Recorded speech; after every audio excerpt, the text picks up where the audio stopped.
Hi everyone, the wait is over. I'm here finally on YouTube. It took me a long time. I thought of this idea back in 2019, but I have always been occupied with a number of things and somehow this idea never took off. But they say that better late than never, and I'm here on YouTube to interact directly with you, to speak to my students, to speak to all the keen learners, those who want to understand about the various concepts of polity, governance, internal security and ethics. And it's my greatest pleasure that I want to introduce to you the series called Mains Manthan 2026. This series will be aimed at covering some of the most important topics of polity and governance initially. Then we will move on to cover the topics of internal security and some of the ethical issues as well, which would be useful for those who are writing the mains examination of UPSC civil services. It's been a really long journey for me as far as teaching as a profession is concerned. I've been teaching the candidates for civil services examination for the last 12 years now, and I'm truly overwhelmed with the kind of response which I have received from you on my various social media platforms with respect to the launch of this YouTube channel. So I welcome all of you, and I really hope this journey is going to be the one which is going to last long and we can forge this relationship even stronger as we go ahead. So let me first talk about what the idea behind Manthan is and why the name Manthan in the first place. Manthan is something which is important to us Indians, an event that took place where the churn of the Amrit and the Vish took place. It's the reflection, it's the effort, it's the amount of energy that is put into getting something out, which Manthan is all about. So here we will be reflecting upon various issues that have been in news, that affect us as citizens, that affect us as the state of India, and what are the reforms which would be required in order to truly bring transformation in governance in the country. So Manthan 2026 is specifically targeted towards those who are writing mains 2026. But I also understand that at this point of time, you're not very far away from the mains examination. So it may happen that you may not necessarily be able to give a time to watch these videos at length, and which is perfectly fine. अगर आप इन videos को पूरी तरीके से नहीं देख सकते हैं और अगर आप मेंस लिख रहे हैं तो आप इस किसी भी तरीके के गिल्ट में मत रहिएगा कि आप कोई ऐसा टॉपिक मिस कर देंगे जो आपको नहीं आता है ऑलरेडी. बट हाँ, अगर आपके पास थोड़ा टाइम है तो आप इसको 1.25 या 1.5x स्पीड के ऊपर चलाकर देख सकते हैं, स्पेशली जब आप खाना खा रहे हों और maybe you are not really studying और you want a break. I think at that point of time also you would be able to enjoy these series. For all of you, those who have studied from me in the past, you would know that I would want to, and I try to keep all my lectures, all my pedagogy is extremely story based telling, and I would really want that I can keep the same here as well. तो कोशिश यही रहेगी कि हम stories को weave करें, हम कोशिश यही करेंगे कि हम केवल ड्राई पॉलिटी कॉन्स्टिट्यूशनल गवर्नेंस के कॉन्सेप्ट में ना जाएं, पर हम इसको रिलेटेबल बनाएं जिससे कि कोई भी आदमी जो इन सब टॉपिक्स के अंदर इंटरेस्टेड हो वो इसको बेहतर तरीके से समझ सके. Apart from that, any of you those who are preparing for 2027 and 2028 attempt, this series would be extremely useful for you, but there is a caveat. और वो कैवियट ये है कि आपको पहले से थोड़ा बहुत बेसिक्स कुछ पता होने चाहिए. अगर आप इस सीरीज़ को इमीडिएटली एज अ बिगनर देखना शुरू करेंगे तो हो सकता है कि आपको थोड़ी कन्फ्यूजन क्रिएट हो, एंड देयरफॉर आई एक्सपेक्ट कि आपको कॉन्स्टिट्यूशन, आपको गवर्नेंस के कुछ बेसिक कॉन्सेप्ट्स पता होंगे, और उसके बाद I am really sure that you will be able to make the best use of this series. So let's begin now. Manthan 2026, I want to cover the first topic which has been in the news this year, which is the Uniform Civil Code. ये हमारे polity के एक static topic से भी relate करता है, directive principles of state policy. But इस साल ये न्यूज़ में इसलिए भी रहा है क्योंकि उत्तराखंड ने अपना यूनिफॉर्म सिविल कोड इनैक्ट किया है. So before I get into the details of what Uttarakhand has done and some of the issues around Uniform Civil Code and controversies around Civil Code, Uniform Civil Code, let me quickly tell you what exactly Uniform Civil Code is. So what is Uniform Civil Code? In order to understand Uniform Civil Code, you first need to understand that India has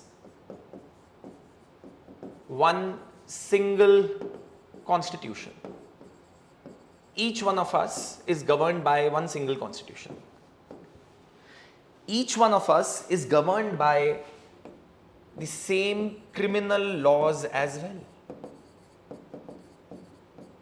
मेरा कहने का मतलब ये है, चाहे आप हिंदू हैं, मुसलमान हैं, सिख हैं, पारसी हैं, क्रिश्चियन हैं, बुद्धिस्ट हैं, जैन हैं, the law that would apply to you in India if you commit murder would be the same irrespective of your religion, would be the same irrespective of whether you live in Mizoram or whether you live in Gujarat. But when it comes to certain matters which we call as personal matters, the story is slightly different. यहाँ पे कहानी थोड़ी सी बदल जाती है. What do I mean by personal matters? Personal matters would first of all include matters like marriage, divorce, adoption, succession, maintenance, etc. etc. etc. जब हम personal matters की इंडिया के अंदर बात करते हैं, there is a lot of variation which is there. What is the variation? That these personal matters in India are governed according to what we call as personal laws. So if a divorce has to happen between a husband and a wife, it will be governed by what is called as a personal law. But here is the interesting thing. In India, these personal laws vary depending upon which religion you practice, which faith you practice. So if you are a Hindu, the Hindu Marriage Act would be applicable on you. But if you are a Christian, the Christian laws would be applying on you. If you are a Parsi, the Parsi laws would be applicable on you. Of course, that doesn't mean that the laws have not been necessarily made by legislatures. But India के अंदर ये जो personal laws हैं, ये बहुत ज़्यादा varied हैं. ये यूनिफॉर्म नहीं है. The source of these personal laws in India, one is laws made by the legislature. They are scriptures or customs in certain cases, and in certain other cases they are also judgments of courts. So these are the sources of personal law in India. यहाँ पे अलग अलग जगह पे अलग अलग तरीके से इंडिया की पर्सनल लॉज डिसाइड होती हैं. कोर्ट की जजमेंट से भी, स्क्रिप्चर्स और कस्टम से भी, और लॉज जो लेजिस्लेचर, पार्लियामेंट या स्टेट लेजिस्लेचर ने बनाई है. But the problem is that these personal laws in India, they are not uniform. They vary according to the religion that a person practices. And why is that a problem is what I want to discuss with you. तो यही एक issue है. हमारे यहाँ पे personal laws uniform नहीं है, और अगर पर्सनल लॉज यूनिफॉर्म नहीं है, उसको कैसे यूनिफॉर्म किया जाए, इसके बारे में हमारा कॉन्स्टिट्यूशन हमें बताता है. As you people would know, article 44 of the Indian constitution, which is directive principle of state policy, it says that the state shall endeavor, state की कोशिश होनी चाहिए. state मतलब गवर्नमेंट, पार्लियामेंट, लेजिस्लेचर्स. स्टेट की कोशिश होनी चाहिए that they should implement uniform civil code throughout the territory of India. It is not mandatory for the state to do so, but they should endeavor to do so. They should try to do so. State की कोशिश होनी चाहिए. What is the reason that we have put this as something which should not necessarily be enforced, but should be enforced at the will of the state? I will come back to that in a bit. But the idea of a uniform civil code therefore is that uniform civil code का मतलब है that India should have a single set of personal laws applicable to all the citizens, to all the persons equally. There should be no variation at all in the personal laws of people, those who are practicing different religion. ये मतलब है uniform civil code का. अब इसी बारे में हम थोड़ा आगे बात करेंगे and we are going to proceed further. So I hope that you all understand what the concept of uniform civil code is now, and let me go further and deep dive into what the uniform civil code is. The picture that you see here is of a very famous lady in India's constitutional legal history, Shah Bano. इस case के बारे में आप लोगों ने सुना होगा, जाना होगा, और उसी के बारे में हम अभी थोड़ी देर में चर्चा भी करेंगे. पास्ट में क्या क्वेश्चन पूछे गए हैं यूपीएससी के ऑन यूनिफॉर्म सिविल कोड, ये भी जानना जरूरी है. मेंस का ये क्वेश्चन है जहां पे यूपीएससी ने ये नहीं पूछा कि क्या यूनिफॉर्म सिविल कोड होना चाहिए कि नहीं होना चाहिए. होना तो चाहिए because our constitution says so, but uniform civil code को एनफोर्स करने के अंदर इंडिया में किस तरीके की डिफिकल्टीज और चैलेंजेस आ रहे हैं, ये यूपीएससी ने सवाल के तौर पे पूछा. So they say that discuss the possible factors that inhibit the state in India from enacting its citizens a uniform civil code as provided in the directive principles of state policy in our constitution. ये question 2015 में पूछा गया था और ये आज भी उतना ही रेलेवेंट है जितना ये 2015 में था. Anyway, let me move further. The why of the uniform civil code. Why do we need a uniform civil code in India? Let me quickly tell you a few things about what is the real need that in 2026 we are talking about having a uniform civil code in the country. So let's talk about that quickly. Now the why is very important here. Why UCC? क्यों चाहिए uniform civil code? सबसे पहली बात, in India, since the personal laws vary significantly from one religion to another, it creates a lot of confusion, lack of uniformity. It creates confusion.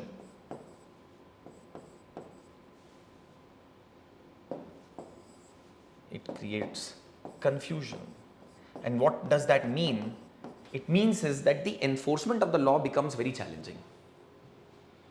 मैं आपको इसको example के through समझाऊंगा, और इससे होता यह भी है that it further creates burden on the legal system. इसका एग्जाम्पल बहुत ही इंटरेस्टिंग है, बहुत ही interesting. Sanjay Gandhi, as you would know, son of Indira Gandhi, when he died, after his death there was a legal battle between his wife Maneka Gandhi and Indira Gandhi, the then prime minister of the country. सवाल ये था कि संजय गांधी की death के बाद जो उनकी property होगी वो किसको मिलेगी. क्या उनकी वाइफ को मिलेगी या मदर को मिलेगी या उनके सन को मिलेगी, और वो कैसे डिवाइड होगी. इसको हम कहते हैं सक्सेशन. अब संजय गांधी के ऊपर कौन सी लॉ लगेगी ये भी बहुत इंपॉर्टेंट है. Why? Because Sanjay Gandhi was born to a Parsi father and to a Hindu mother. Indira Gandhi and Feroze Gandhi. अब बच्चे का क्या रिलीजन है? अगर संजय गांधी हिंदू हैं तो उनके ऊपर हिंदू सक्सेशन एक्ट लगेगा, और अगर वो पारसी हैं तो पारसी सक्सेशन एक्ट लगेगा, right? Now Sanjay Gandhi, the mother is claiming was a Hindu, whereas the wife is claiming that he was a Parsi. Now the matter went all the way till the Supreme Court of India. और इस case में supreme court ने बोला that Sanjay Gandhi was a Hindu for the purpose of the succession law. ये confusion create ही नहीं होती अगर हिंदू और पारसी लॉ सेम होती, तो फिर ये प्रूव करने की बात ही नहीं रहती कि वो हिंदू थे या पारसी थे, because there was confusion that whether he is Hindu और whether he is Parsi, and the law is different for both. The court had to intervene. Court का इतना समय इसके ऊपर लगा, आप सोचिए. और ये सिर्फ सीधा सुप्रीम कोर्ट नहीं गया मामला, it went through the other courts and then went to the supreme court of India. Supreme court finally says that he is a Hindu. Why did he say Hindu? Why did the court say that he was a Hindu? Court का ये कहना था कि दो reasons. एक तो he was born and brought up in his maternal grandfather's house. अपने नाना के घर पे, नेहरू के घर के अंदर उनकी परवरिश हुई थी और हिंदू वैल्यूज के साथ उनकी परवरिश हुई थी. और दूसरा, उन्होंने कभी प्रॉपर्ली पारसी रिलीजन अडॉप्ट नहीं किया था. पारसी में एक सेरेमनी होती है और वो सेरेमनी उनके साथ नहीं हुई थी, and therefore he was not a Parsi. Well, I don't want to get into the controversy of whether he was a Hindu or a Parsi. The point that I'm trying to explain to you here, that you need to write, is that it leads to lack of uniformity, that creates confusion and that creates burden on the legal system in the country. Imagine उस देश में जहां पर supreme court तक जाने के लिए कई बार 8 से 10 साल लग जाते हैं, उस देश में जहां पे 5.5 करोड़ केसेस कोर्ट्स में पेंडिंग हैं, अगर हम इन लॉज को यूनिफॉर्म कर देंगे तो हम कितनी सारी चीजें सॉल्व कर देंगे. So this is the first problem which is there with respect to the problem of not having uniform civil code in India, not having the uniform personal laws in the country.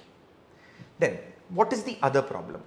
What it also leads to is that there are loopholes which are created due to non-uniform laws.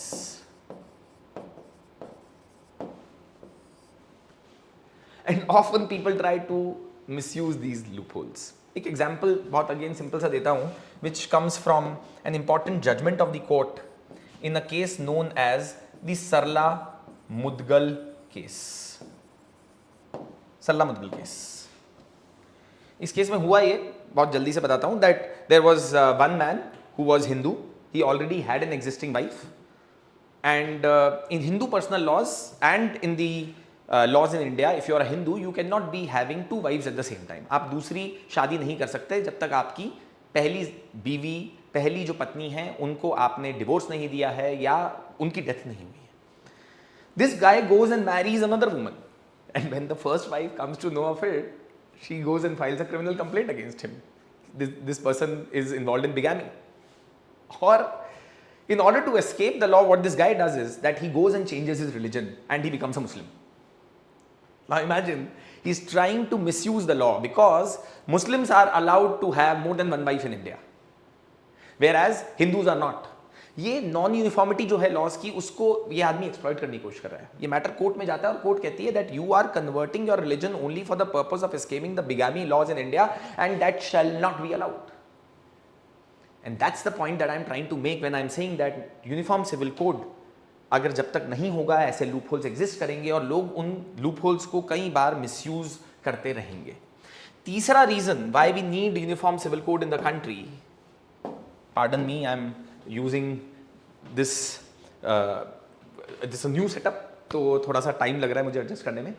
The third reason why the uniform civil code is required in the country is because a lot of personal laws in India, several personal laws are gender discriminatory in nature.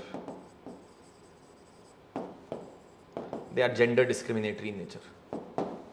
आपको पता है 2001 तक if you were a Christian woman, you could not seek divorce from your husband on the grounds of cruelty. Whereas if you are a Hindu woman, then you can seek divorce from your husband on the grounds of cruelty. What that basically means is that if your husband abuses you physically, mentally, then also you cannot take divorce from him on that particular ground. Because cruelty was not allowed as a ground under the Christian laws for a Christian woman to seek divorce. Hindu women are allowed, Muslim women are allowed, but not the Christian women. How fair is that? Similarly, the provision with respect to the Christian women was that if a Hindu man is involved in adultery, then in that case, the Christian woman could not be taking a divorce from him. But if a Christian woman was in some kind of involved in some kind of adultery, extramarital relationship, then the man could take divorce from her on that ground. Non-uniformity of laws, and these laws are extremely gender discriminatory in nature. Triple तलाक का example दे सकते हैं हम. Why is it that only men were allowed instant triple तलाक, तलाक बिद्दत, but not men, not women? क्या हमारा constitution article 14 की बात नहीं करता है? और वही हम नेक्स्ट पॉइंट भी लिख सकते हैं, that these non-uniform laws actually are a violation of Article 14 of the Constitution. They are a violation of Article 14 of the Constitution. Right? Equality के प्रिंसिपल को वायलेट करता है, जो इक्वालिटी का प्रिंसिपल जिसके ऊपर हमारा कॉन्स्टिट्यूशन बेस्ड है पूरी तरीके से. So this is also something that we can mention. And then lastly, don't we say in our preamble that India is a secular republic? A secular republic is not supposed to have any distinction between its citizens on the basis of religion. Then why is it that we have different personal laws depending upon the religion of the person? ऐसा क्यों है? Is that not a violation of basic principle of the Constitution? So these are some of the reasons because of which we need to have a uniform civil code in India. But सच्चाई ये है कि हम अभी तक uniform civil code implement नहीं कर पाए हैं. क्यों नहीं कर पाए हैं? उससे पहले मैं एक बहुत छोटी सी बात ये कहना चाहूंगा, that why is it that our constitution makers did not make uniform civil code an enforceable thing, and why did they say जब स्टेट चाहे वो उस समय कर दे? Because the intention of our constitution makers was that they had realise कि the country has just come out of a partition on the basis of religion.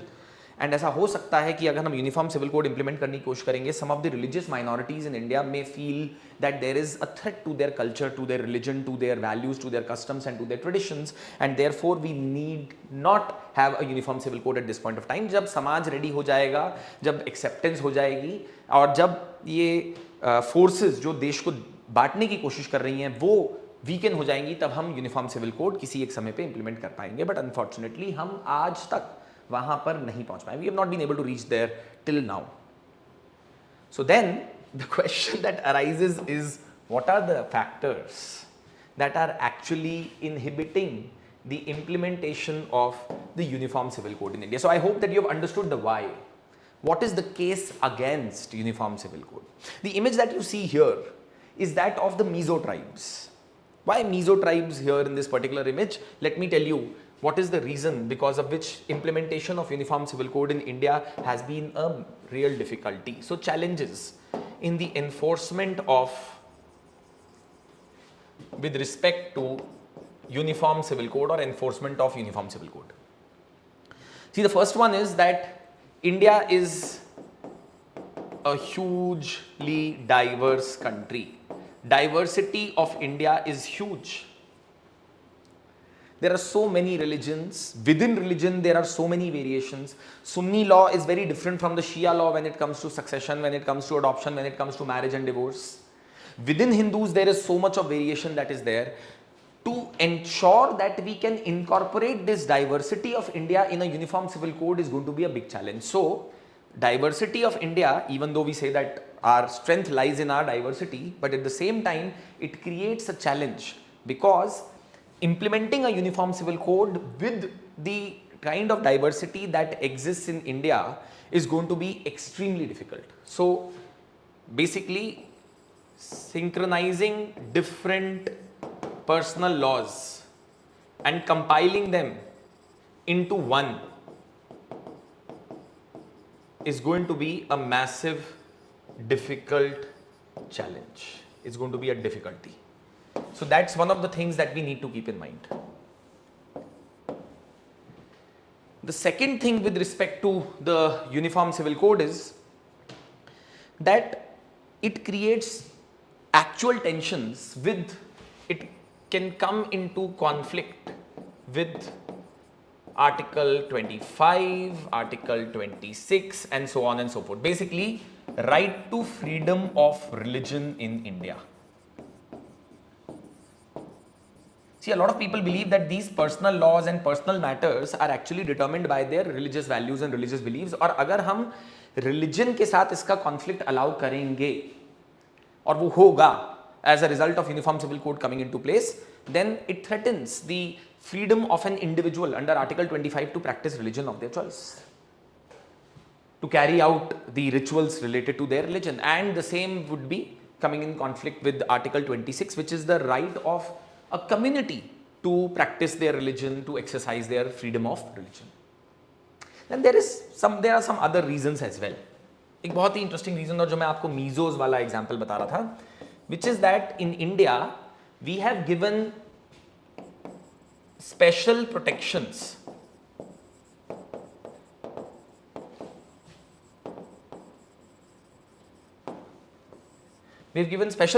to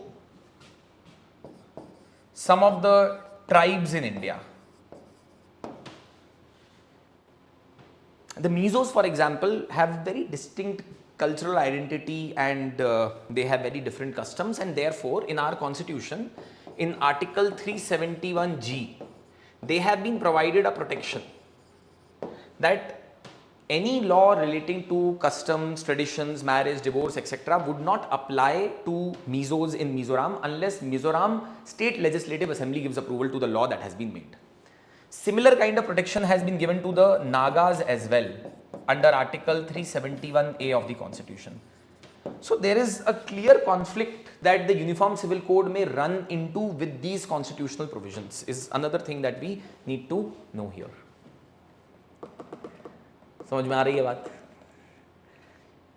And then see, the other problem is that there is a threat of religious polarization as well if we are not able to build enough acceptance among the religious minorities in India with respect to implementation or enforcement of a Uniform Civil Code. ऐसा हो सकता है कि कुछ लोग कोशिश करें religious minorities को भड़काने की कि ये आपके रिलीजन के खिलाफ जाता है and therefore you should reject uniform civil code, and then it can create tensions in the society and religious polarisation, and that would not be good for the unity and the diversity of our country. So there is a real threat of religious polarization that exists because of the implementation of the Uniform Civil Code in India. और इसके अलावा क्या कह सकते हैं? See, administrative difficulty भी है. Administrative difficulty ये है that who is actually going to decide what should be there in the Uniform Civil Code. Is there any one person or any one organization that can represent all the Hindus of the country? Is there any one person or any one organization that can represent all the Sikhs or all the Muslims of the country? No. So then how are you going to actually come up with a Uniform Civil Code is going to be a big challenge which remains in front of us, and we really don't know where these things lie. एक और बहुत significant challenge है जो समझना बहुत ज़रूरी है, which is that even when in the past there are attempts that have been made to implement Uniform Civil Code in India, because of vote bank politics that has not happened. So there is a political challenge as well that exists because of the vote bank politics with respect to the implementation of Uniform Civil Code. इसको समझने के लिए जल्दी से एक कहानी सुनते हैं, समझते हैं, which is that of Shah Bano. Shah Bano was an old lady who was given divorce by her husband somewhere in the 1980s because of some conflict between his second or third wife with Shah Bano, and the image that you saw in the beginning was that of Shah Bano. So Shah Bano has been divorced by her husband at a very, very old age. So she now goes to the court and she says that sir, I want maintenance to be provided by my husband because मैं तो अपनी ध्यान नहीं रख पाऊंगी, I'll not be able to take care of me. The husband, a senior lawyer, a very renowned lawyer, and he refuses to pay maintenance. When marriage happens between Muslims, it's basically a contract. निकाह नामा sign होता है, उस निकाह नामा के अंदर एक अमाउंट लिखा जाता है, क्योंकि कॉन्ट्रैक्ट कब होगा? कॉन्ट्रैक्ट तब होगा जब आप कुछ अग्री करेंगे और उसके रिटर्न में आपको कुछ मिलेगा. तो उसमें एक अमाउंट होता है which is provided to the Muslim ladies, and that particular amount is called as the amount of meher. तो उनके पति ने डिवोर्स के समय बोला कि ये मेहर का अमाउंट लो और हमारा आपसे कॉन्ट्रैक्ट खत्म और आपको मैंने डिवोर्स दे दिया. This amount was pittance. एक बहुत बड़ा लॉयर जिसकी सैलरी 1980s के अंदर एनुअल इनकम ऑलमोस्ट 80,000 रुपया थी, वो कुछ चंद पैसे देकर अपनी वाइफ को बोलता है एक ओल्ड एज के अंदर जिसने उसका इतने साल समय साथ निभाया, that you please go away now. So what happens? She goes to court. There is a provision in our criminal law which is called as section 125 of CRPC. अब of course वो BNSS में convert हो गया है, भारतीय न्याय सुरक्षा संहिता, but provision आज भी वही है. और वो ये प्रोविजन बनाया इसलिए गया कि कई बार ऐसा होता है कि लोग शादी कर लेते हैं और उसके बाद अपनी बीवी को छोड़ देते हैं शादी के बाद. तो ऐसा ना किया जाए उसके लिए एक प्रोविजन बनाया गया जो मेंटेनेंस इंश्योर करेगा for women those who are left alone by their husbands after getting married. So Shah Bano goes to the court and she says that sir मुझे मेंटेनेंस सेक्शन 125 ऑफ सीआरपीसी में दीजिएगा. उनके हस्बैंड बोलते हैं no, she should be provided maintenance not under section 125 of CrPC, but her maintenance should be decided according to the Muslim law.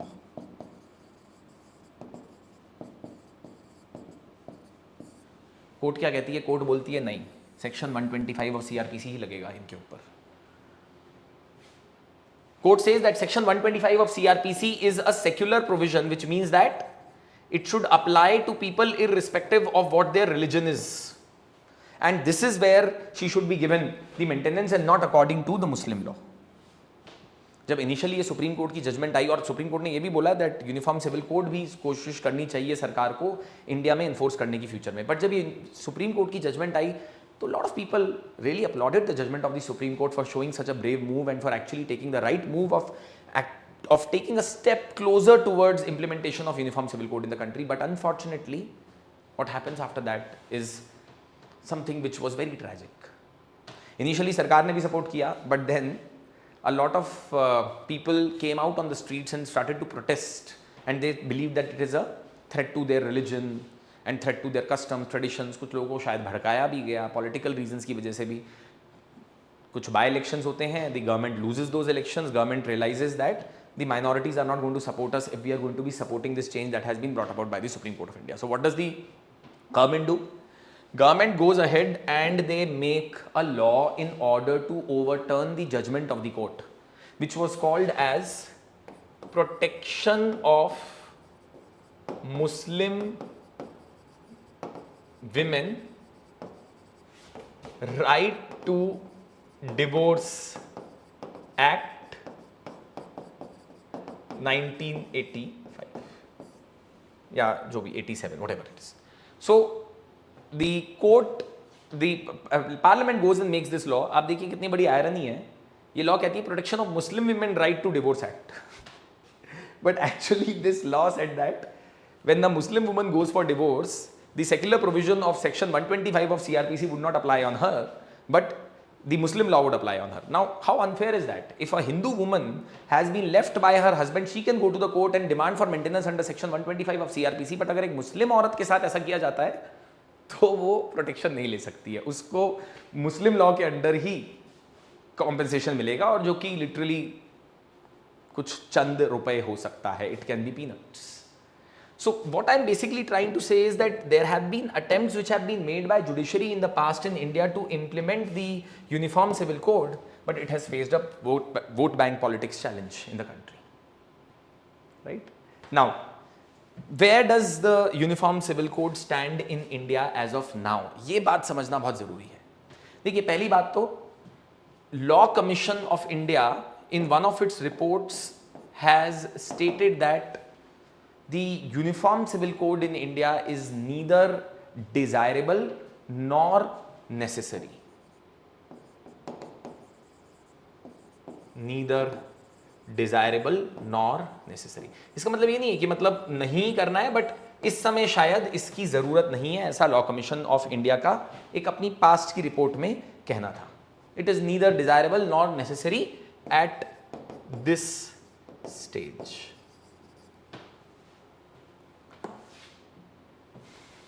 और उन्होंने ये भी बोला कि instead of bringing in a uniform civil code, ideally what we should do is that we should bring a reform in personal laws of different religion, which to be honest is not a very bad suggestion. शुरुआत करनी है तो we can start from bringing certain kind of reforms in the personal laws of different religion, and then finally at some point of time when all the personal laws will come very close to each other, तो फिर हम एक uniform civil code पूरे देश के लिए implement कर सकते हैं. दूसरी चीज इसके अंदर हम अगर बात करें वे फॉरवर्ड के अंदर, which is very important to consider here, is that as far as uniform civil code is concerned, personal laws are concerned, they fall under what is called as entry 5 of list 3 of Indian Constitution, which is basically concurrent list. मतलब दोनों state और union जो हैं वो both state and union can make laws in India with respect to implementation of the Uniform Civil Code or personal laws. So that means we don't necessarily need a country-wide Uniform Civil Code in India. What we can do is that we can follow something like the Uttarakhand model. States need to take the lead of implementing Uniform Civil Code rather than trying to go for it at the national level. At the same time, one must also know that Uttarakhand's Uniform Civil Code has its own problems. इसके अंदर काफ़ी सारी controversies हैं, and probably at some point of time later we can discuss that as well. But that's the whole point which I wanted to make of how we can go with Uniform Civil Code going ahead in future. So if someone has to ask me that, sir, what is the kind of conclusion that we should be giving with respect to implementation of Uniform Civil Code in India in future, I would say that it is definitely required as per the constitutional mandate of Article 44 of the Constitution, but implementation of Uniform Civil Code in India should not be done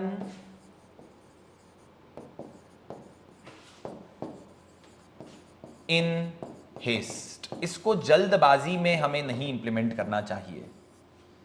If we want to implement Uniform Civil Code in India, then it is very important then that we do so only after detailed consultation, after detailed consensus in the society. Detailed consensus and consultation with various religious leaders, with various people. समाज में acceptance बनाइए और अपने आप uniform civil code के अंदर हमें ज़्यादा डिफिकल्टीज फेस नहीं करनी पड़ेंगी. Right. I hope that you enjoyed this particular topic that I wanted to cover. Let's move on to the next topic now. Also, by the way, I just wanted to say one more thing before I move further, in which is that many of you were telling in the comments कि sir हमें class में डांट ज़रूर दीजिएगा. I really don't understand what the fascination with getting scolded is, but मैं आपको एक चीज़ बताता हूँ. कई बार कुछ लोग उसको मोटिवेशन की तरह लेते हैं. जब मैंने कई बार क्लासेस में अपनी स्टूडेंट्स को डांटा है और गुस्सा किया है कि आप पढ़ के नहीं आए हैं, आपने कॉन्सेप्ट्स रिवाइज नहीं किए, जब मैंने उनसे क्वेश्चन पूछे, मुझे ऐसा लगता है कि वो डोज ऑफ मोटिवेशन कभी कभी दिया जाए तो ठीक है, बट अगर आप उस डोज ऑफ मोटिवेशन के ऊपर ही यूपीएससी सिविल सर्विसेज एग्जामिनेशन की तैयारी करना चाहते हैं and you want to become an IAS, IPS, IRS officer, then I think that there is something wrong with your approach. अगर आपको किसी का डंडा खा के ही काम करना है तो आप बताइए कब तक आप वो डंडा खाते रहेंगे. ये आपके अंदर से आवाज़ आनी चाहिए that I want to prepare for this examination, that I want to be really good, I want to give my best. आप लोग अपना इतना समय दे रहे हैं, आप अपने यूथ के करियर को कॉम्प्रोमाइज़ करते हुए इस एग्ज़ाम की तैयारी कर रहे हैं, तो it's very important that you utilise this time very effectively guys. So external motivation से ज़्यादा अच्छी हैबिट्स बनाइएगा.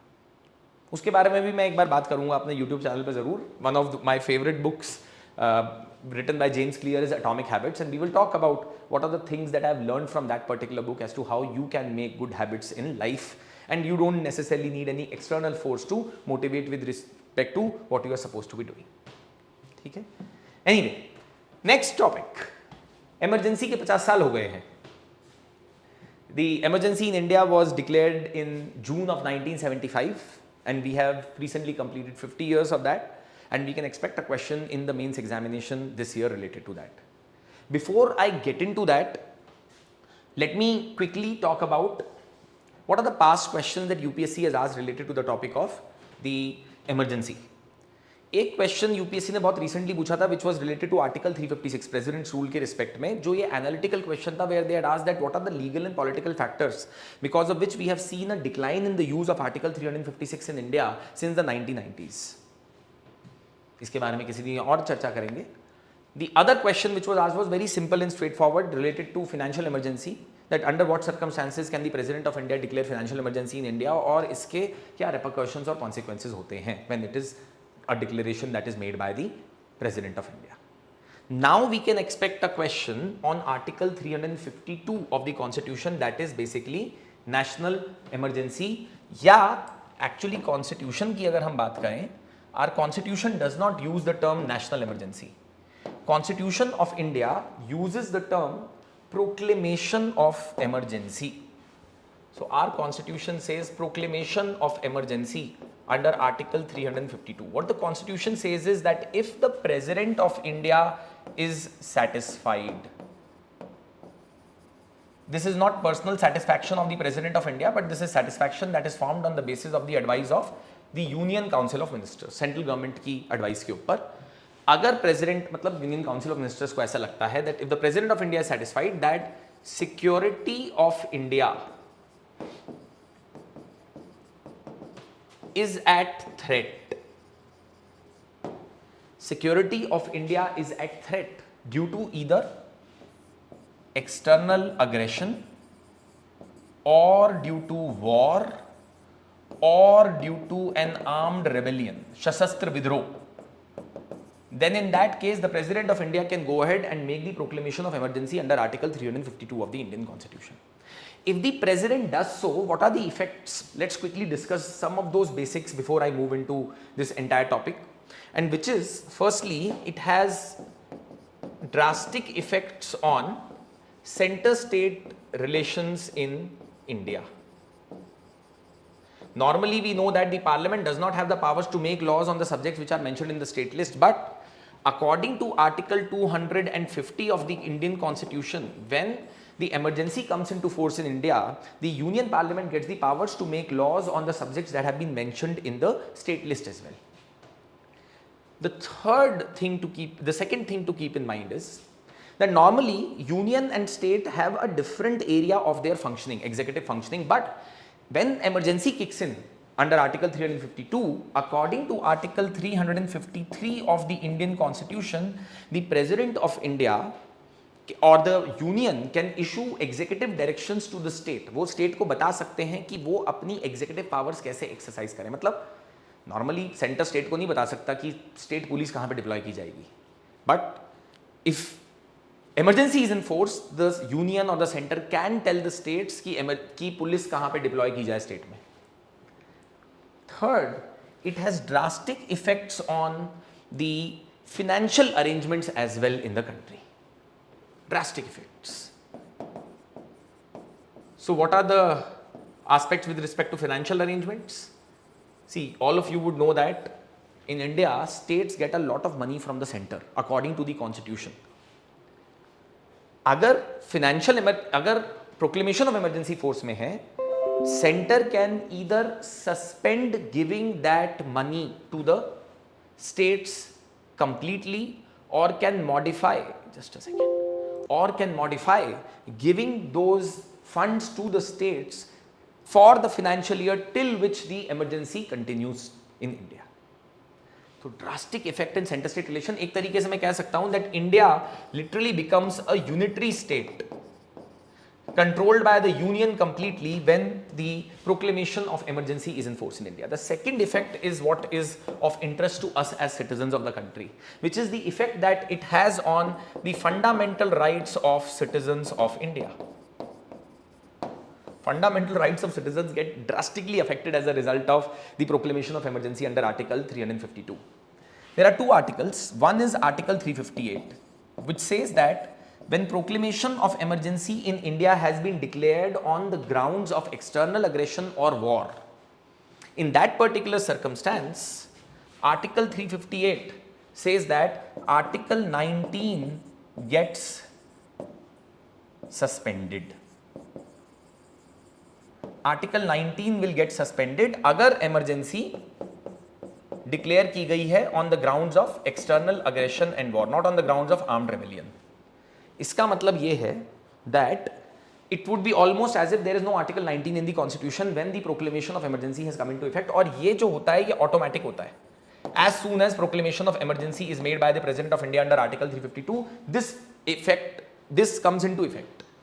इसका मतलब ये है, अब देखिए Article 19 में बहुत सारी freedoms दी गई हैं हम सबको. One of the freedoms that has been given to us as citizens of India under Article 19 of the Constitution is Article 19(1)(a), which is right to freedom of speech and expression. As citizens of India, we can make speeches, we can write songs, we can write scripts, we can write books, we can be doing so many things as a part of our freedom of speech and expression. And the state can stop us from exercising our freedom of speech and expression only in certain limited cases. कुछ गिने चुने cases में ही state जो है इसको restrict कर सकता है. On the grounds of sovereignty and integrity of India, on the grounds of contempt of court, defamation, public order, incitement to an offence, so on and so forth. अब suppose कीजिए normal circumstances में आप prime minister को criticise करते हैं. I hope that you know what I am talking about. Recently there was a video that had been released by the honourable prime minister and there were some really funny memes that people ended up putting on that. और हमें पता ही है कि किस तरीके का मजाक उड़ाया गया उस वीडियो का. लोगों ने जाके उसके नीचे कॉमेंट्स लिखे. It went on to become one of the most watched reels as per the government agencies, but the fact of the matter is that people forgot कि नीचे क्या लिखा था वो भी पढ़ना चाहिए था. Anyway, the point that I'm trying to say is कि अगर आप प्राइम मिनिस्टर के खिलाफ देश के अंदर कुछ बोलते हैं, until unless it is affecting public order, until unless it is affecting friendly relations with foreign state, etc., आपके खिलाफ कोई एक्शन नहीं लिया जा सकता है. क्यों? क्योंकि आर्टिकल 19(1)(a कहता है कि freedom of speech and expression है, उसको रिस्ट्रिक्ट किया जा सकता है, बट कुछ ही लिमिटेड ग्राउंड्स पे. सरकार का क्रिटिसिज्म करना वो ग्राउंड नहीं है. पर जब आर्टिकल 19 सस्पेंड कर दिया जाएगा, इमरजेंसी होगी, आप कुछ भी बोलेंगे, सरकार आपके खिलाफ एक्शन ले सकती है क्योंकि आपके पास ये प्रोटेक्शन है ही नहीं. There can be very draconian laws that can be made by the parliament during emergency where they can say that even criticism of the government or criticism of the prime minister or what kind of clothes the prime minister is wearing or the chief minister is wearing, if you make a comment on that, you can be behind the bars.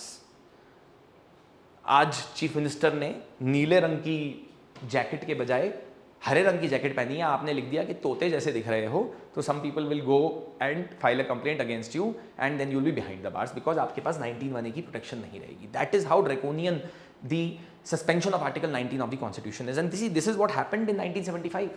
The day emergency was declared, at that night, रात के 2 बजे बड़े बड़े newspapers की बिजली की supply काट दी गई. बहादुर शाह जफर मार्ग here in Delhi, Times of India's office, numerous other newspapers' office, their electricity was cut. They were not allowed to publish their newspapers for the next day. There was no information except the radio and except whatever the government wanted people to reach. Very draconian. The second effect that the fundamental rights see as a result of the enforcement of proclamation of emergencies because of Article 359 of the Indian Constitution on the other fundamental rights. So when the proclamation of emergency is issued by the President of India, at that point of time, he can also suspend the enforcement of fundamental rights other than Article 20 and 21. Article 20 और 21 के अलावा जब proclamation of emergency declare किया जाता है, the president of India can suspend the enforcement of other fundamental rights. What that basically means is that, for example, in our constitution we have article 25 of the constitution, which is right to freedom of religion. आप एक तरीके की पूजा अर्चना करते हैं मंदिर के अंदर. जब फोर्स में आएगा प्रोक्लेमेशन ऑफ इमरजेंसी, ऐसा हो सकता है कि सरकार आर्टिकल 25 की एनफोर्समेंट को सस्पेंड कर दे. अब सपोज कीजिए अगर आपको किसी ने आके रोक भी लिया from conducting this puja archana in normal circumstances, you will say that how can you stop me? If it is not affecting public order, if it is not creating any kind of disturbance, if it is not against health, then why should you be stopping me from doing my own worship to my God whom I believe in? But the problem here is that when Article 25 enforcement would be suspended, you will not be able to approach the court if the state comes and does something against your Article 25. Normally, अगर state ऐसा कुछ करती है, आप सीधा article 32 का सहारा लेकर supreme court of India के पास जा सकते हैं. But if article 25 enforcement itself is suspended, you can not even go to the supreme court of India और for that matter to the high courts in India for the enforcement of your right under article 25, and then you can imagine what kind of a draconian situation we would land up into. So the effect on the fundamental rights of proclamation of emergency is also something which is very draconian in nature, which we need to keep in mind. See, the third and a very important other effect of the proclamation of emergency in India is that the parliament can go ahead and can pass a law and can extend the life of Lok Sabha and legislative assemblies by 1 year at a time. एक साल की साथ साथ आप लोकसभा और legislative assemblies का duration बढ़ा सकते हैं एक साल करके. तो आप इनफाइनाइटली पार्लियामेंट की ड्यूरेशन को भी बढ़ा सकते हैं as a result of this. So now see the kind of draconian effects that the proclamation of emergency can have. Now that some of these basics are clear, let me jump straight to the point. Okay, this was something that I wanted to cover so that जिनको थोड़ा context नहीं है उनको पता चले. Why did the emergency of 1975 got declared in the first place? पहले तो ये जानना बहुत ज़रूरी है because that will tell us a lot of things. That the image that you see here is that of Jayaprakash Narayan when he started an agitation against the government at that point of time with respect to a number of issues. तो ये emergency का declaration हुआ क्यों 1975 में? Let's discuss that. Okay, so why emergency in 1975? And see, this is important from two reasons. One, there is a topic of course emergency in your emergency provisions in your paper 2 of general studies in the mains, but in post independence history also this is very important because this is a very significant post independent event, that independence event that took place in India. Why did it happen? See, first and foremost what happened is that Indira Gandhi's election from Rai Bareli seat in 1971 had been declared as invalid by the Allahabad High Court. Single जज bench थी justice JL Sinha की, और उन्होंने कहा that the prime minister was involved in corrupt electoral practice. He had misused the government machinery in order to win the elections. इसकी technicalities के बारे में कभी बाद में बात करेंगे, बट करप्ट इलेक्टोरल प्रैक्टिस की वजह से इनके इलेक्शन को इनवैलिड, रद्द डिक्लेयर कर दिया गया, और ये भी बोला गया that she is no longer a member of parliament. Not only that, but the High Court also said that she cannot go and contest the elections now, cannot contest elections, any kind of elections, for a period of, guess how long, 6 years. मतलब political career खत्म. 6 साल में तो पूरी दुनिया बदल जाती है. So here we are saying that she cannot contest the elections for 6 years, and since she cannot contest elections for 6 years now, and she has been disqualified from the membership of the parliament, she cannot continue as the prime minister of the country as well. So basically the court is saying that she is no longer the prime minister, इनको please replace किया जाए और किसी और को लाया जाए, and that's the only option that is there in front of the Congress party.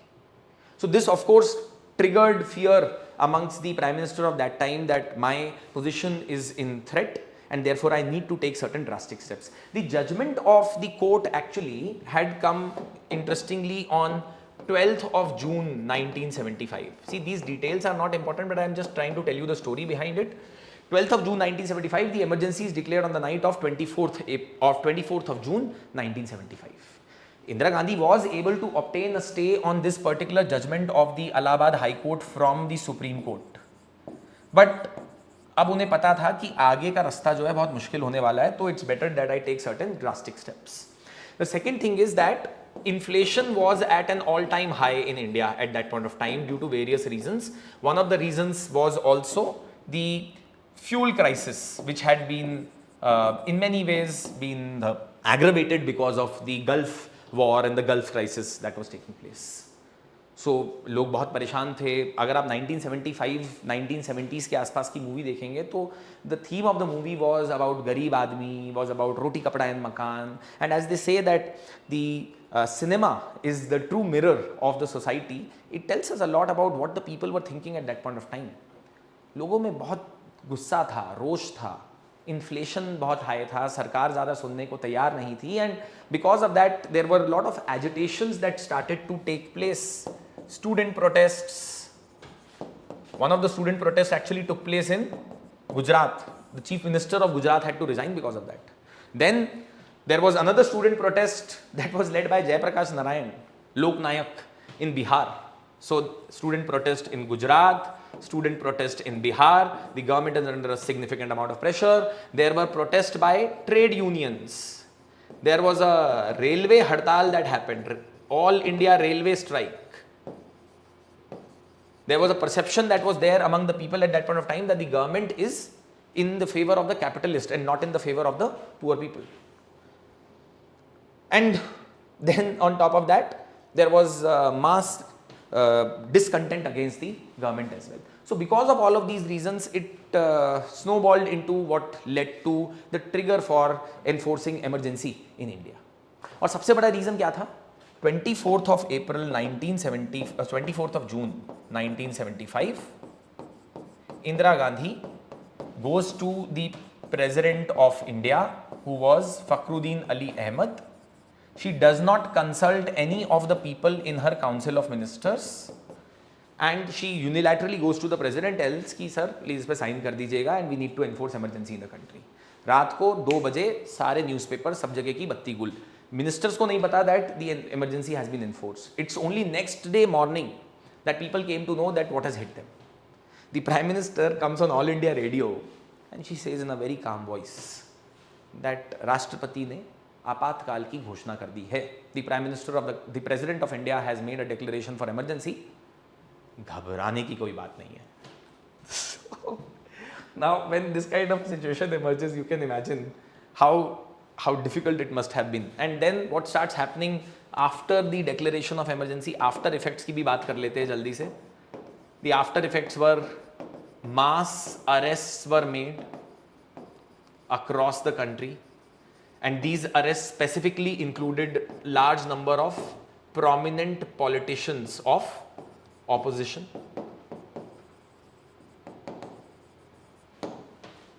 The government went ahead with some really draconian moves, including conducting forced vasectomy of thousands and thousands of young individuals in order to control population. Nasbandi, forced vasectomy without their approval. Right? People were stuffed into buses like sheep, taken to sterilization camps, and then they were made to undergo this forced vasectomy on themselves.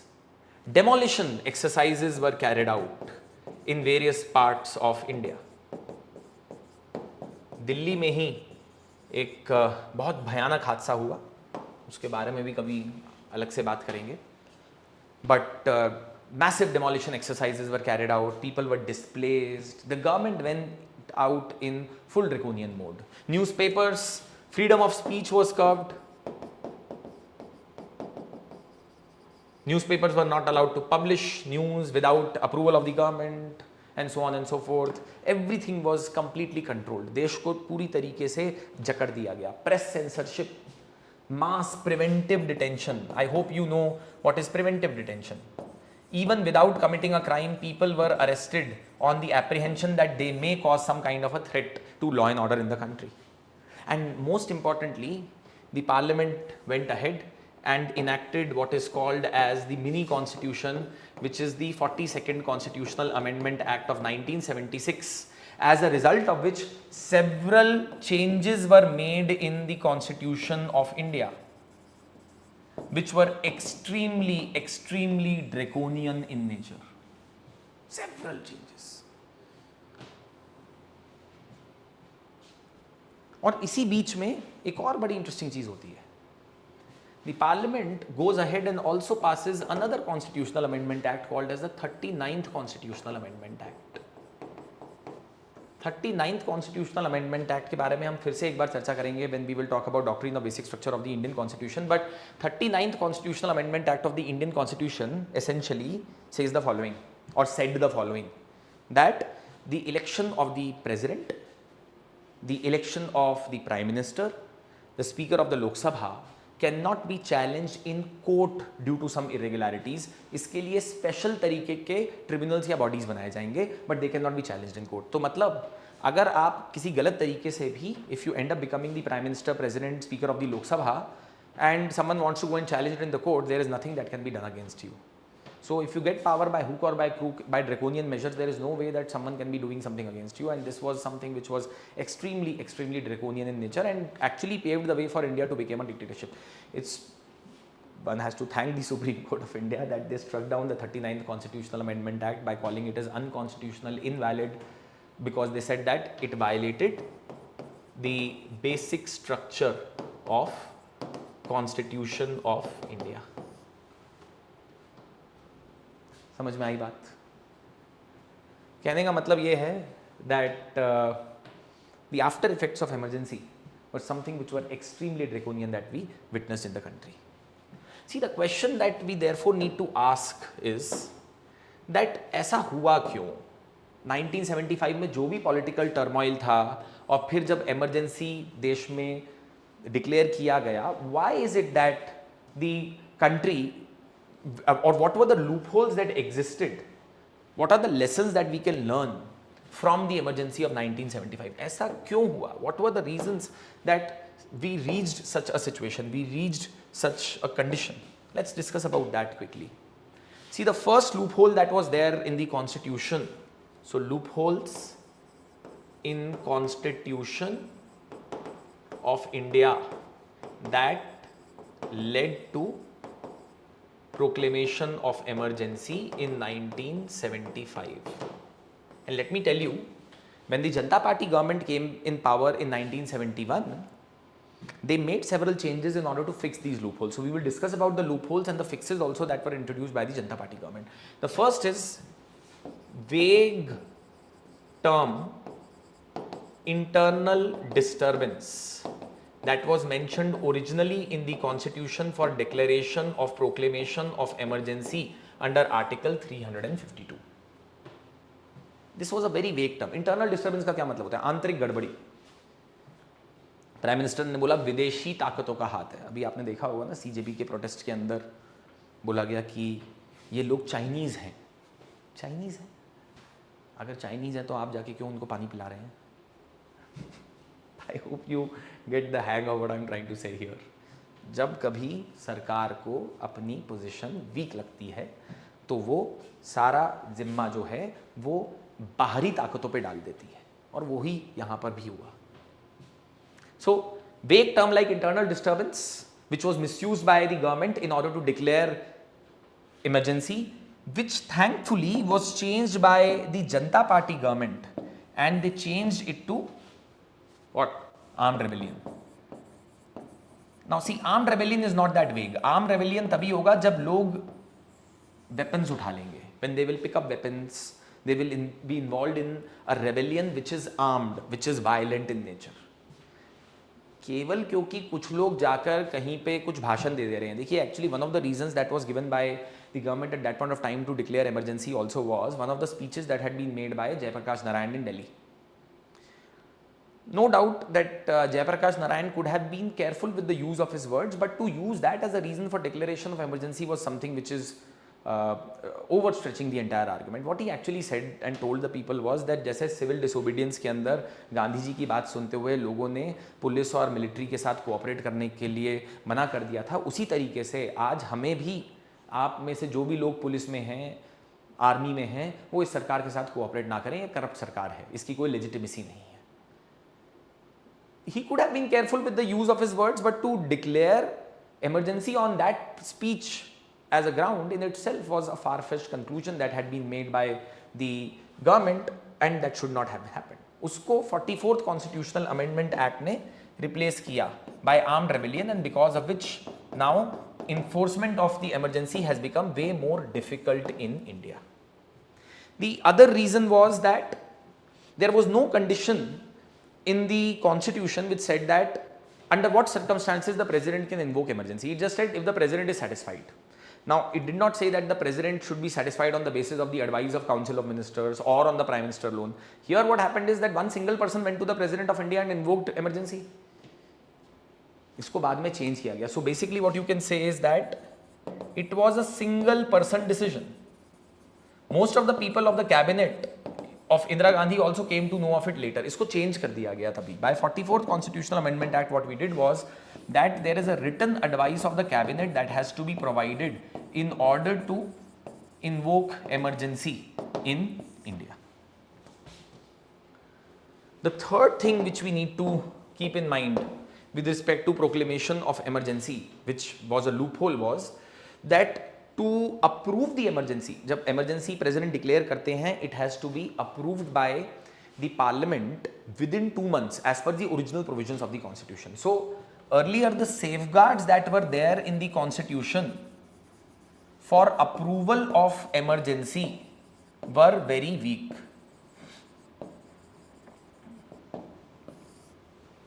The safeguards that were provided in the constitution for the approval of the emergency were extremely weak in nature. Why? Because earlier a proclamation of emergency could be made as per simple majority of the parliament, and it could also be made within 2 months.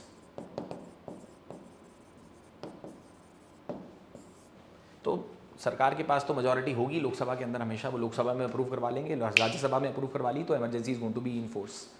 Therefore this was also changed by the 44th constitutional amendment act. इस 2 महीने को 1 महीना किया गया और ये simple majority को 2/3 majority या स्पेशल मेजॉरिटी जो हम कहते हैं वो कर दिया गया. There was another problem. Earlier when the proclamation of emergency could be made, once it was made, it would remain in effect forever, for infinite period of time. Now this has been changed. Once the proclamation of emergency under Article 352 is made, now it continues to remain in effect for only 6 months at a time. If it has to be extended further, then the parliament again needs to give approval by special majority after 6 months period has expired. So 6 months at a time is when the proclamation of emergency is going to remain in force, not forever. That's another change which has been made by our parliament by the 44th Constitutional Amendment Act. Then, if you remember, we were discussing that the enforcement of any of the fundamental rights other than Article 20 and 21 could be suspended under emergency. But the original provision in the Constitution was that all the fundamental rights enforcement could be suspended.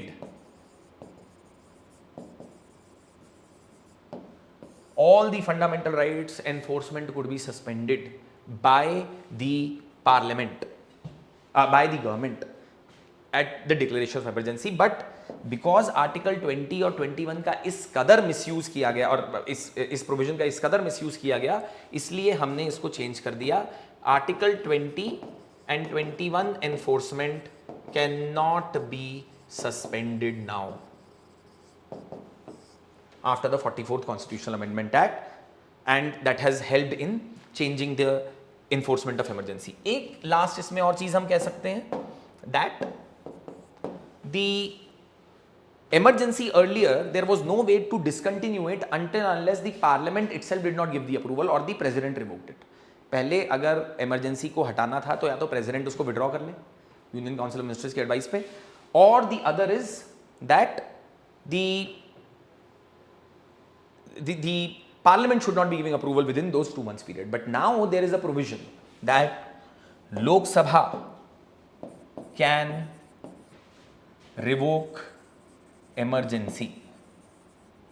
For that there is a provision which is there in the constitution that has been added, where the members of, if 1/10 of the members of the Lok Sabha can give in writing their request to the president or to the speaker of the Lok Sabha to call for a special sitting of the Lok Sabha, and at that special sitting of the Lok Sabha 1/10 members of Lok Sabha, if they give in writing to the president or to the speaker की एक special sitting बुलाई जाए जिसमें हम emergency को disapprove करना चाहते हैं, and if in that special sitting a simple majority resolution, more than 50% of the people present and voting, is passed by the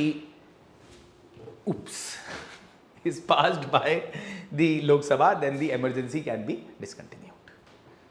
Right? So this is also another important thing which we need to know as far as the emergency provisions are concerned. अब एक last इसके अंदर चीज बात करते हैं, and which is that during emergency there was another big problem which happened.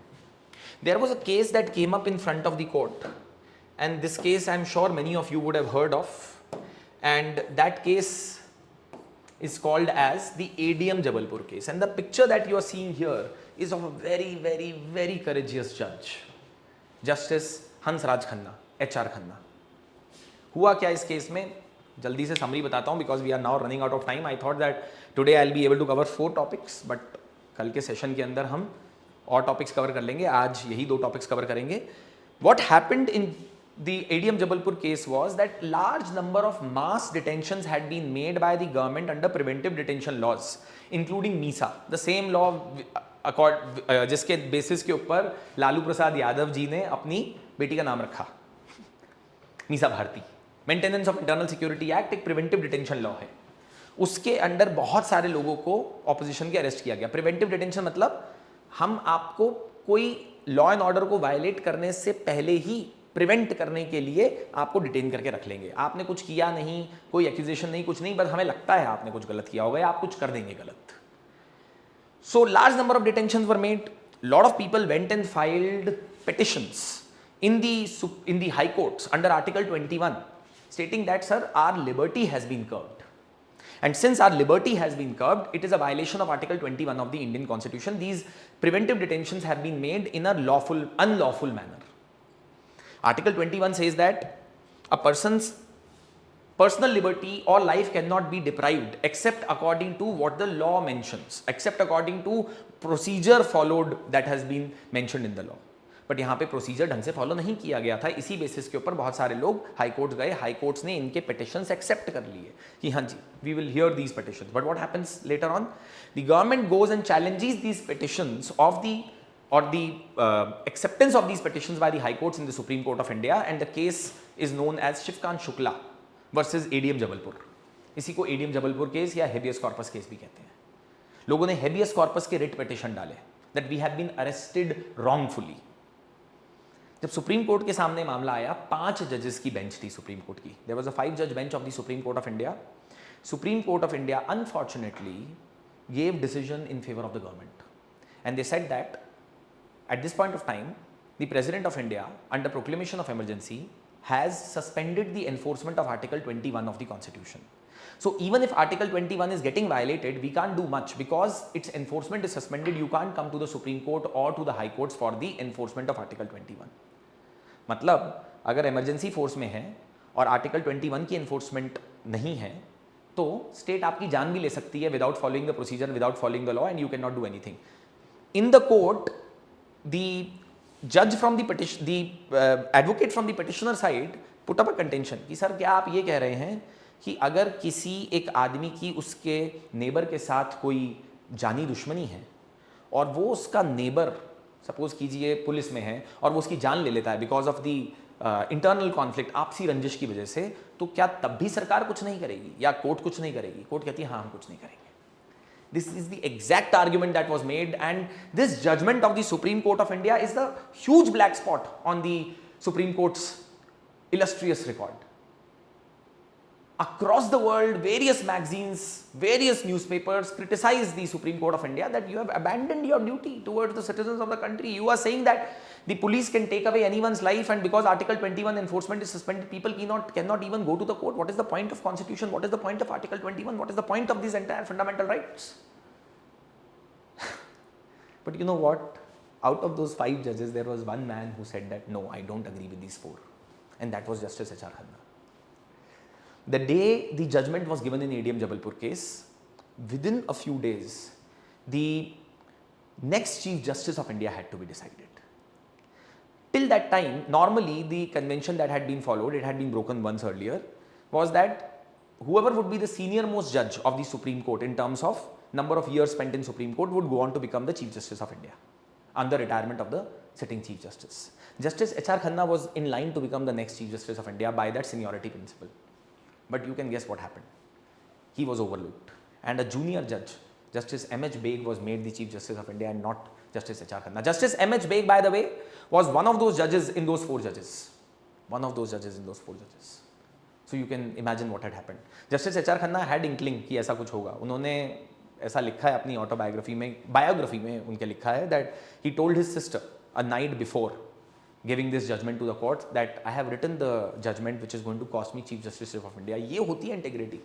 That you know that there is something huge at stake, the position of Chief Justice of India, but I am not going to compromise on it simply because the other judges are not willing to go by the side of the truth. All the other 4 judges in that actually were either or ended up becoming Chief Justice of India at some point of time, but not Justice H.R. Khanna. And you know what's the irony? One of the judges who was there on the bench of the Supreme Court in this particular case was Justice Y.V. Chandrachud, father of the former CJI, another CJI, his son, Justice D.Y. Chandrachud. And when Justice D.Y. Chandrachud was in the Supreme Court in 2017 in a judgment in what is called as the privacy case or the Puttaswamy case or the Aadhaar case, he said that the judgment given by the court in ADM Jabalpur was wrong. The father undid what wrong had been committed, the son undid what wrong had been committed by the father. जो गलती एक पिता ने की थी उसको बेटे ने सुधारा 2017 के अंदर. सुप्रीम कोर्ट ने ये बोला, it does not matter whether Article 21 is in force or is not in force. The right to life, personal liberty of the citizens is not because of the constitution alone. It's not a gift of the state. It's not a gift of the constitution. It's a natural right. ये हर citizen की एक right है और उसको किसी भी circumstance में उससे छीना नहीं जा सकता है. समझे? So let me quickly now tell you a few things about what are the kind of questions that we can expect related to all these topics that we have discussed today. 2 he topic discuss किए, मैंने सोचा 4 करेंगे, but we can do it in tomorrow's session. Ultimately 25 topic करने हैं, सारे करेंगे. Don't worry. I hope that you are enjoying these sessions. I hope that you are enjoying understanding Constitution the way it is supposed to be studied, the way it is supposed to be taught. And that's something which I take a lot of pride in. That's something which I really believe is the right of all the people, those who are the citizens of this country, to know the constitution, to know the law of this country the way it is supposed to work. Exam के perspective से बात करते हैं. Uniform civil code के respect में हम क्या questions exist कर सकते हैं? एक क्वेश्चन हो सकता है that should we actually have difference in the personal laws in the country? Can it be justified in a secular republic? Second question could be that how the uniform civil code is often seen as a clash between gender justice and religious freedom. We discussed about this, and a uniform civil code must be arrived at through consensus, not imposition. Right? So this is also something that we discussed. You try to practice 1 or 2 of these questions, and probably at some point of time later, I can also tell you that what is the strategy that you could adopt for writing answer to these questions. In fact, what I can do is that on my Telegram channel, and the link to my Telegram channel has also been provided later, I will provide a model answer to one of these questions, handwritten model answer written by me, so that you understand कि mains का एक answer लिखा कैसे जाता है. Emergency के respect में क्या क्वेश्चन हम एक्सपेक्ट कर सकते हैं? The 44th Amendment was a direct response to the excesses of 75. Examine how it strengthens safeguards around national emergency. This is a very simple question now that all of you know. Right to life is not the gift of constitution, it exists independent of it. In light of the ADM Jabalpur case and its later overruling, examine the relationship between fundamental rights and emergency. So we have to tell what are the effects of emergency on fundamental rights. We have to talk about how life and liberty cannot now be suspended. Article 21, its enforcement cannot be suspended after the enforcement of emergency under Article 352 of the Constitution, and then it's later overruling. So we have to talk a bit about the Puttaswamy case as well. We have to talk about this exact statement that was made by Justice H.R. Khanna. The right to life is not a gift of the Constitution. You know, Nani Palkhiwala, जिनको मैं literally बोल सकता हूँ Sachin Tendulkar of the legal world, one of the most respected lawyers in the country, उनका ये कहना था कि जस्टिस एच.आर. खन्ना की एक स्टैच्यू हर कोर्ट रूम में इस देश में होनी चाहिए, because of the kind of service that man had done, even at a personal cost, to protect the idea of justice, to protect the idea of rule of law. Anyway, and lastly, the experience of 75 shows that constitutional safeguards matter only as much as the institutions that are willing to enforce them. ये बड़ा interesting बात है. Dr. Ambedkar also said that हमने constitution लिख तो दिया है, but ultimately how good or bad the constitution will depend upon the people, those who implement or enforce it. The same thing applies with respect to emergency provisions as well. वही same emergency provisions पहले थे और आज भी हैं. आज कोई emergency नहीं लगा रहा, पर उस समय लगाया गया. Safeguards तब थे, पर उनको misuse किया गया. लूप होल्स एग्जिस्ट करते थे, तो उसी के बारे में हमें इस आंसर में बात करना है. Probably to this question also I will write a model answer and I will provide on my Telegram channel. So welcome to Manthan 2026. ये तो केवल एक कहते हैं ना कि ये तो केवल झांकी है, पिक्चर अभी बाकी है. We still have a long way to go. There are some really interesting topics that are going to come your way in the next sessions that we will be coming up with. Welcome to Manthan 2026. Welcome to my YouTube channel. If you have any suggestions, if you have any feedback, comments, please do write. I am really overwhelmed with the kind of response that you have provided till now, and I really hope that I continue to get the support from you so that I can continue not just with this series but keep coming out with content which will be useful for all of you, not just for the candidates preparing for UPSC Civil Service exam, but for other competitive examinations, and also for all the citizens of India, those who want to understand our systems, our constitution, the way the governance is carried out in the country. My email ID is jatinguptacsc@gmail.com. If you want to follow me on the Telegram, then you can search for Jatin Polity and you will be able to come up with my Telegram channel. So till then, thank you so much, and I'll be seeing you very soon tomorrow with 2 or 3 very interesting topics, and we will be discussing them in depth. Bye bye, take care.